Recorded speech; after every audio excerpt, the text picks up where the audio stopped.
ce qui se passe, etc. Puis là, il faut qu'il sache qu'est-ce qui se passe. Fait que là, il est instruit d'autre chose, puis il vit l'expérience d'observer, il accumule, c'est comme tu disais, il accumule cette expérience-là, puis là, il voit de plus en plus clair, plus en plus clair, plus en plus clair. C'est ça l'éveil. Il s'éveille tranquillement, tranquillement. Tu sais, le matin, on ne s'éveille pas tout de chat. On s'éveille tranquillement. Il y en a qui s'éveillent plus tranquillement que d'autres. Chaque personne est différente. Mais il ne faut pas oublier une chose, c'est que il y a toujours une résistance, il va toujours avoir une certaine résistance.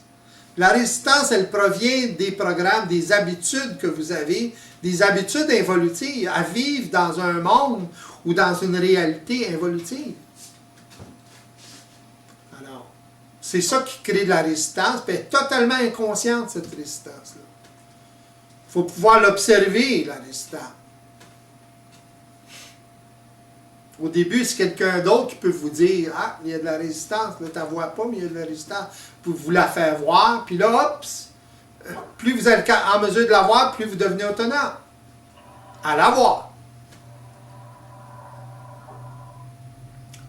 Une autre question. Peut-on croire Bernard concernant les extraterrestres vont venir sur Terre quand ils communiquent par télépathie avec eux? On ne peut pas croire personne. Bernard, il parlait d'une certaine façon, il expliquait les choses à sa façon. Puis quand il parlait des extraterrestres, c'est pas ce que vous pensez. C'est pas ce que le monde y interprète comme extraterrestre.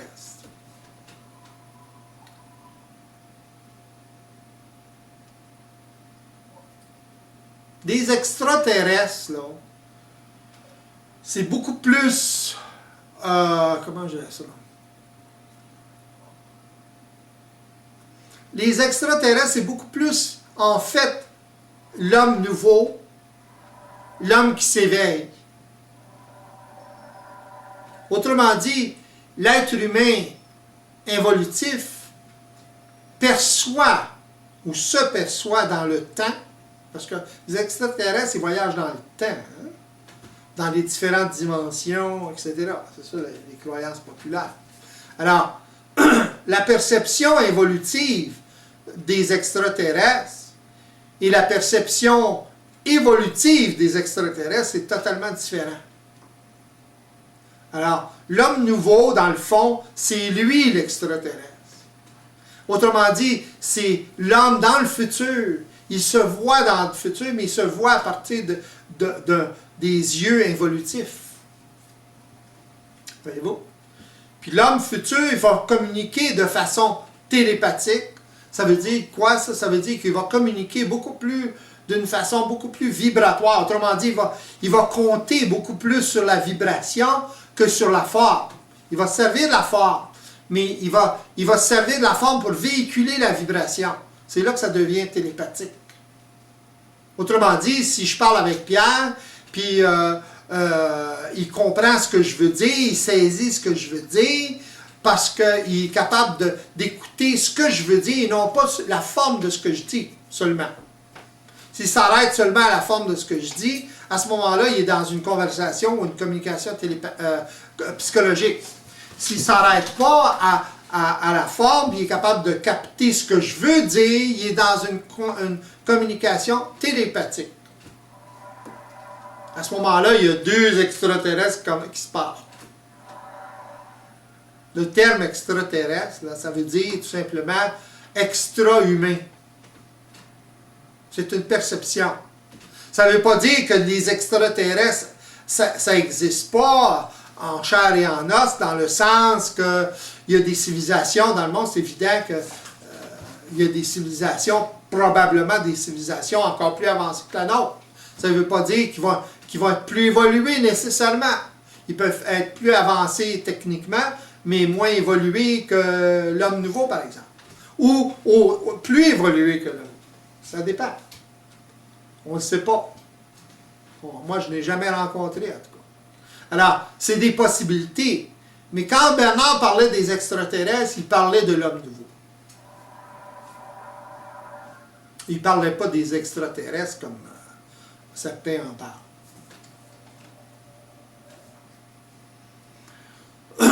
Alors, les attentes, si vous attendez les extraterrestres, vous allez attendre longtemps. Les extraterrestres, comme Bernard en parlait justement, c'est l'homme nouveau. C'est l'homme du futur. Fait que l'homme du futur, il voyage dans le temps. D'ailleurs, l'homme nouveau a la capacité de voyager dans le temps. Ça veut dire quoi, ça? Il a la capacité de se servir du temps. Donc, il voyage dans le temps. Il peut extrapoler dans le temps. 2000 ans, 3000 ans, ça n'a pas d'importance pour lui, le temps. L'être évolutif, ça a de l'importance pour lui, le temps, parce qu'il est prisonnier du temps. Tandis que l'homme nouveau n'est plus prisonnier du temps. Ça veut dire quoi? C'est qu'il est capable de se servir du temps.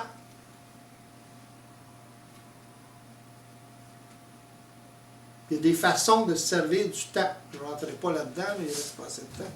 Mais il y a des façons de se servir du temps. Quand on se sert du temps, à ce moment-là, on ne perd plus notre temps, justement. On est dans le moment présent. Quand vous pensez toujours au futur, vous perdez votre temps. Vous êtes happé. Vous êtes happé par le futur. Votre attention est là au lieu d'être ici. C'est ici que ça se passe. C'est pas dans le futur, c'est pas aux Indes, c'est ici maintenant que ça se passe.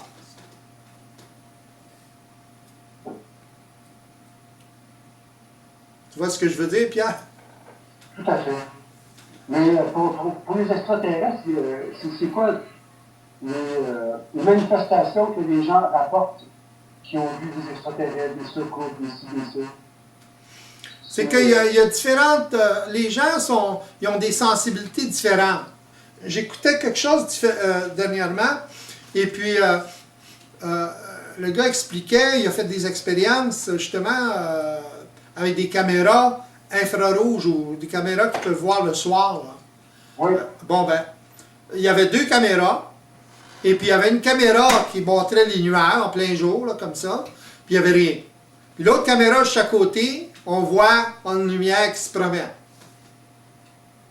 On voit quelque chose, en tout cas, de chaud qui se promène. C'est infrarouge, c'est la chaleur.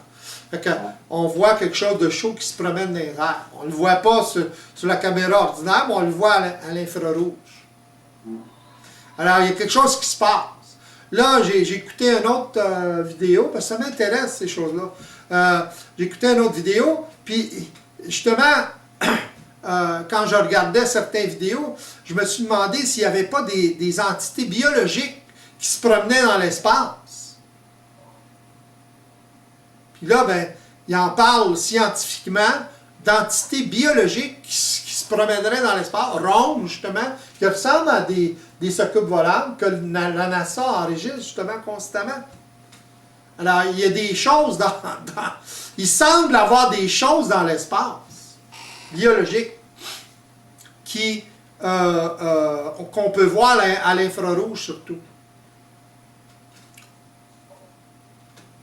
Tu sais? Ouais. Justement, il y avait un gars qui disait qu'il allait à Peppermint le 6 juin de chaque année. Puis quoi?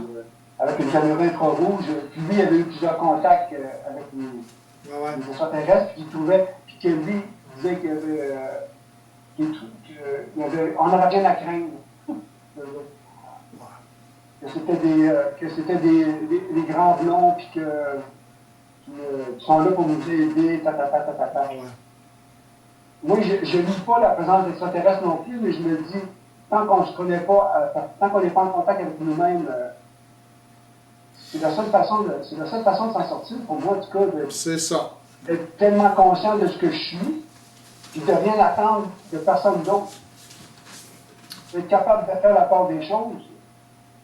Quand, sinon, on peut se faire avoir n'importe quoi. Ouais. Tu vois, la personne, Émilie, là, dit sommes-nous de la création d'extraterrestres qui sont plus avancés que nous? Mais tu sais, ça c'est ce qu'ils disent. C'est ce que le monde dit. Ça ne veut pas dire que c'est réel. Tu sais, si vous croyez ça, là, il y a des problèmes. Marc aussi, nous ont-ils aidés dans le passé? Tout est possible. Mais, disons que les preuves de ces avancées-là sont plutôt faibles.